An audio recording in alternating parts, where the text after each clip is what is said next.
ओम श्री परमात्मने नमः।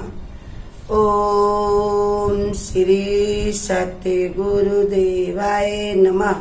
देखिए भगवान ये बता रहे हैं, यह छठे अध्याय का 17वां श्लोक।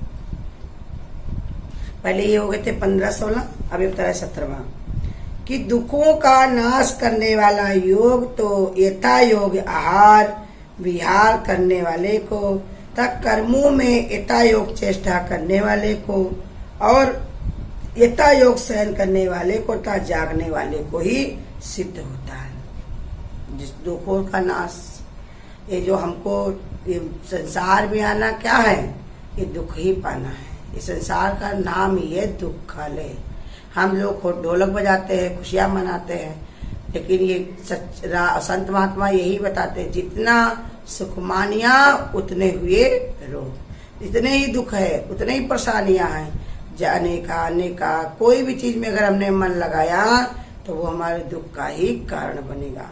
तो इसलिए बता रहे, इसमें योगी के लिए बता रहे कि आहार विहार निद्रा जागृति में संतुलन बहुत ही आवश्यक है। जब तक इंसान के अंदर संतुलन नहीं होगा तब तक वो कार्य को नहीं कर सकता। इसी पे हमारे गुरु बताते हैं कि नियम संयम बहुत ही जरूरी है। अभ्यास, नियम संयम जब हमारे अंदर रहता है तो ना चाहकर भी हम वही काम करने लगते हैं जो हमको पसंद होता है, जिसमें हमने पहले कर चुके होते हैं। जितनी भी चीजें हम आज कर रहे हैं ये सब हमारे अभ्यास का ही नतीजा है। बोलने का, सुनने का, देखने का, खाने का, पीने का, मिलने का, बिछड़ने का, ये सब हमारे अभ्यास का ही कारण है। रोज जो हम करते रह रहे हैं वही सब हमारे स्वभाव में आ गया है। अब आज अगर हम अपने बदलना चाहें तो गुरु कहते हैं बदल भी सकते हैं, क्योंकि इंसान के अंदर बुद्धि और विवेक है। जैसे वो फुल्ला शाह से पूछा था किसी संत ने कि रब किन्ने पाना, तो कहा इधर से उठाकर, धान की खेती वो कर रहे थे, उन्होंने कहा इधर से उठा करके उधर पटकना। माने धान की खेती कैसे फलती फूलती है, जब उसको एक जैसे निकाल करके तुम दूसरी तरह उसे लगा देते हो तब फिर वो फलती फूलती। ऐसे ही हमारी भी उन्नति तभी होगी जब अपने मन को संसार से निकाल करके भगवान में लगा देंगे, तभी हमको शांति मिल सकती है, तभी हमको तृप्ति मिल सकती है, और तभी हमको संतोष हो सकता है। और जब तक संतोष नहीं हुआ तब तक भगवान ने काम अछत सुख सपने नहीं, सपने में भी हमको सुख नहीं मिल सकता, चैन नहीं मिल सकती जब तक हमारे अंदर संतोष नहीं होगा। और संतोष आता कैसे है, जब भगवान पर जिसको विश्वास हो जाता है, उसे जीने में भी संतोष, मरने में भी संतोष, यहाँ रहने में संतोष, यहाँ से जाने में भी संतोष। उसे कोई तकलीफ नहीं रहती कि वो जान चुका है कि जो भी हो रहा है सब पहले से ही लिखा हुआ है। अनहोनी होती नहीं और होनी कभी टलती नहीं। ये विचार पक्का बना लेता है। यहाँ दोष किसी का होता नहीं, बतलाया सतगुरु प्यारे ने। इंसान के अपने खुद के कर्म वहीं जा करके उसको पहुंचा देते हैं। कोई कुछ करता नहीं है, सब पहले से ही लिखा हुआ है। जो करता मानते हैं वो अत्यंत मूर्ख है। कभी इसको करता मानते, कभी उसको करता मानते, कभी अपने को करता मानते हैं। तो यही उनकी महामूर्खता है। तो इस पर ही समझा रहे भगवान कि आहार विहार में, कर्मों में, सोने और जागने में उचित संतुलन रखने वाले साधक को योग सुगमता से सिद्ध होता है। उसके अंदर सुगमता आ जाती, सरलता आ जाती, सहज हो जाता है। कि गुरु जैसे गुरु बताते तुम्हारी ये हाथ की कोहनी है, ये मुंह को नहीं जाएगी, लेकिन रोज कोई इसी का व्यायाम करे तो ये हमारे जाएगी। ये शरीर हमारा झुकता नहीं है, लेकिन अगर रोज हम इसी का अभ्यास करते तो ये झुकने लगता है। तो इसलिए समझा रहे भगवान कि उसके लिए सुगमता होगी और जल्दी से उसको सिद्धि मिल जाएगी, क्योंकि भगवान भी कृपा कर देते हैं। तुम संकल्प उठाओ तो मैं मजबूती देता हूँ। भगवान कहते तुम अगर निश्चय बना लेते हो तो तुम्हारे निश्चय को हम तोड़ते नहीं हैं और मजबूत करते हैं, क्योंकि भगवान को फिक्र है। हमारा भक्त अगर हार गया तो संसार भगवान को हारा मानेगा, क्यों भगवान का भक्त हार नहीं सकता है, क्योंकि हमेशा उसके साथ परमात्मा है। तो इससे वो विचार रखना अत्यंत आवश्यक है कि योग, ध्यान योग द्वारा परिश्रम साध्य का दूसरा कार्य नहीं है। कहते जब तक ध्यान नहीं होता, इसका विचार अत्यंत आवश्यक है कि ध्यान योग कोई परिश्रम साध्य या दुस्सह कार्य नहीं है। ये बता रहे जो ध्यान योग है ये कोई बहुत ही परिश्रम की चीज नहीं है। कोई भी कार्य है वो हमको ये परिश्रम की जरूरत नहीं होती। जब हमें प्रीति हो जाती है, किसी से प्रेम हो जाता है, साध संग से प्रेम होती संतों को, तो वो सुबह से लाके शाम तक सत्संग भजन करते रहते हैं। माँ को बच्चे से प्रीति होती, मोह होता तो लगा के वो सेवा करती रहती। कभी जोड़ती है मैंने कितने दिन इसको दूध पिलाया, कितनी बार दूध पिलाया, कितनी बार लेटरिन बाथरूम धोए, कितने बार कार्य किया, उसको मोह है तो करती रहती है। ऐसे ये बता रहे कि वो जब उसको प्रेम हो जाता है, ध्यान भगवान से जुड़ जाता है, योग लग जाता है, तो ये साधना जो है परिश्रम भी नहीं रहता और दुख का भी कोई कारण नहीं होता, क्योंकि उसी में आनंद आने लगता है उसको। जो काम करते हो, जैसे गुरु बताते हैं कि देखो अभी तुम चमड़े की फैक्ट्री के पास से निकलोगे तो तुम कहोगे बहुत बदबू आती, बहुत बदबू आती, यहाँ कैसे लोग रहते, कैसे रहते। लेकिन उन्हीं में जो कार्य करते हैं वो उसी में दाल चावल बढ़िया खाते हैं, तरह तरह के व्यंजन अपने घर से लाते हैं, खाते हैं, चाय पानी करते हैं, 24 और 12 घंटा 10 घंटे उसी में कार्य करते हैं, बढ़िया हंसते और बोलते। भी तुम अस्पताल में जाते हो तो कौन अस्पताल में जाते हो तो बड़ी सर दर्द होने लगता है, यहाँ कहाँ गए, कितने मरीज हैं, ये है वो है। लेकिन उसी में डॉक्टर है, नर्स है, जो कार्य करता है वो सब हंस हंस के मजाक कर करके खुशी खुशी से बढ़िया कार्य को करते, क्योंकि उनको वो अब दुख नहीं लगता, उसमें कोई परिश्रम नहीं लगता, क्योंकि अभ्यास कर लिया। पहले अपने दिमाग को फिट किया कि हमारे लिए ये कार्य नियुक्त हुआ है, हम इस कार्य को करेंगे। फिर जैसे ही बने दृष्टि वैसे ही बने सृष्टि। जब इंसान के अंदर पक्का विचार बन जाता है कि हमको ये कार्य करना है, तो भगवान पे उसके अंदर वैसे ही हिम्मत बढ़ता है। तो इसलिए बताए फिर वो दुखद भी नहीं रहता, उसके लिए कोई परिश्रम भी कठिन नहीं होता, परिश्रम नहीं लगता, क्योंकि वो सहज हो जाता है। और ये अंतःकरण की एक सहज स्वाभाविक क्रिया है, जिससे प्रारंभ से ही हर प्रकार के तनाव का परिहार हो जाना चाहिए। कहते पहले से ही अपने अंतःकरण को निश्चय बना लो कि इसमें कोई तनाव की जरूरत नहीं है, क्योंकि हम यही कार्य करने के लिए ही धरती पर आए हैं। साधन धाम मोक्ष का द्वार, यही कार्य के लिए। और ये लड़का बच्चा शादी घर द्वार ये सब मेरे अलग से कार्य है। पार्ट यहाँ हम आए हुए तो हमको बड़ा टाइम में काम मिला हुआ है, लेकिन मुख्य उद्देश्य हमारा यही है भगवान में लग जाना। कितनी भी कठिनाई हो, कितनी भी समस्याएं हो हमारे सामने, लेकिन फिर भी अपने चित्त को हमेशा भगवान में ही जोड़ के रखना है। तो इसलिए कहते वो अपने अंदर तनाव का परिमाण है उसको बिल्कुल ही निकाल देना चाहिए। और बताया ध्यान करने वाले साधकों को ऐसे ही भवें तन जाती है, चेहरे का तनाव के लक्षण दिखाई देते हैं, ये बिल्कुल भ्रमपूर्ण स्थिति है। ये समझा रहे कि ऐसा ना सोचो, इसके लिए बड़ा दिमाग लगाना पड़ता है और चेहरे में बड़ा तनाव आ जाता है, बड़ी कठिनाई लगती है। लोग ऐसे कहते हैं बड़ा ऐसे मुंह बनाओ, ऐसे हाथ जोड़ के बैठो, ऐसे करो। तो इसलिए समझा रहे ये स्थिति जो है भ्रमपूर्वक है, लोग भरमाने के लिए कहते हैं। ये सहज ही है। गुरु कहते सत्संग भजन में जब आते हो तो भगवान की भक्ति तुमको सहज ही प्राप्त होती। परमात्मा ही परम प्रेमास्पद है, उसके ध्यान से तो अत्यंत सुख कर भावना रहनी चाहिए। भगवान कहते देखो परमात्मा ही परमास्पद, प्रेम का सच्चा प्रेम तो परमात्मा से ही किया जा सकता है। संसार में तो सब स्वार्थ से भरा हुआ, सबको कुछ ना कुछ चाहिए। जब हम सोचते हैं हमको बहुत प्रेम करता है, जब हम परखने बैठते हैं, देखने बैठते हैं, तो देखते हैं कुछ भी नहीं, प्रेम कुछ नहीं, सब अपने बारे में सोचते, सबके अंदर स्वार्थ भरा हुआ है। इस संसार में प्रेम अगर है तो सच्चा प्रेम सिर्फ परमात्मा से है, जो जब से प्रीति जड़ी, जब से मोह प्रीति लगी तो दिन दिन अधिक बढ़ी। परमात्मा के तत्व को जो जान लेता है तो कहते वही स्वाद, माने ऐसा ही परमात्मा का जो स्पर्श है, प्रेम है, उसका जो मिलन का उत्साह है, वो हमारा सच्चा है और कहीं पर भी कुछ सच्चाई नहीं है।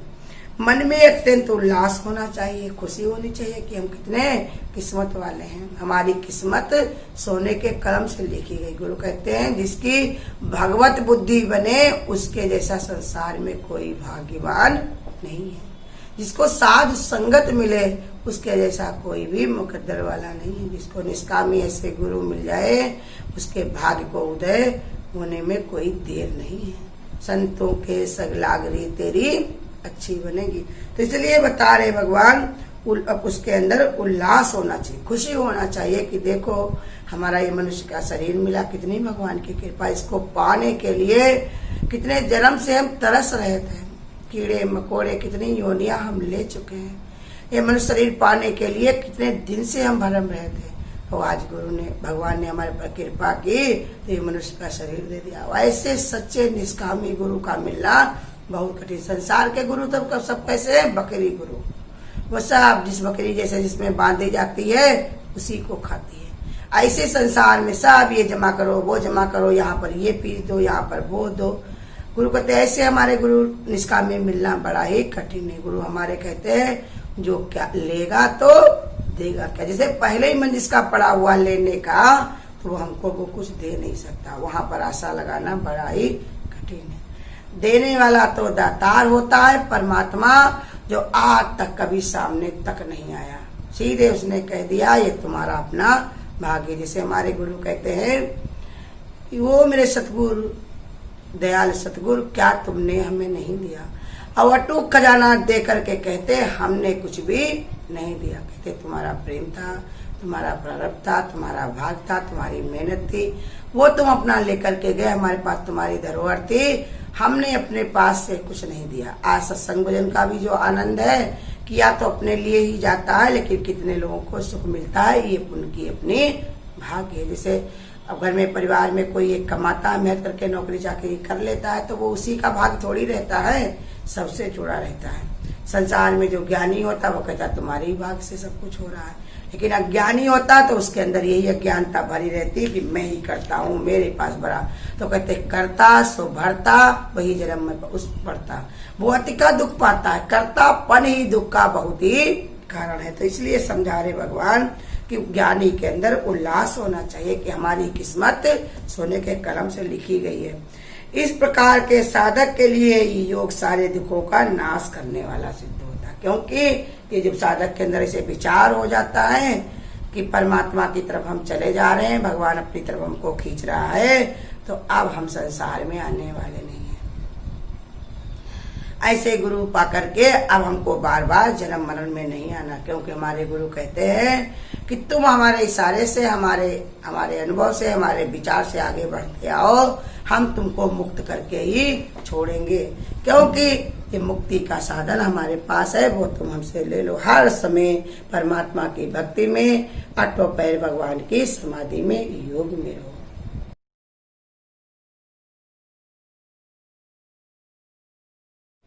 भलाई कर भला होगा, बुराई कर बुरा होगा। कोई देखे या ना देखे, प्रभु तो देखता होगा। इसी दुनिया में जन्नत है, यही दुनिया जहन्नुम है। इसी दुनिया में जन्नत है, यही दुनिया जहन्नुम है। अगर आमाल है सच्चे, तुझे किसी बात का गम है। अगर आमाल है सच्चे, तुझे किसी बात का गम है। तेरे आमाल नामे से ही तेरा फैसला होगा। भलाई कर भला होगा, बुराई कर बुरा होगा। यहाँ नेकी बदी दोरा सिते हैं, गौर से सुन ले। यहाँ नेकी बदी दोरा सिते हैं, गौर से सुन ले। तुझे किस राह चलना है, तू अपना रास्ता चुन ले। कदम उठने से पहले सोच ले अंजाम क्या होगा। कदम उठने से पहले सोच ले अंजाम क्या होगा। भलाई करे भला होगा, बुराई करे बुरा होगा। या कोई देखे या ना देखे, खुदा तो देखता होगा। गरीबों की मदद करे में बसों का साथ देता जा। गरीबों की मदद करे बसों का साथ देता जा।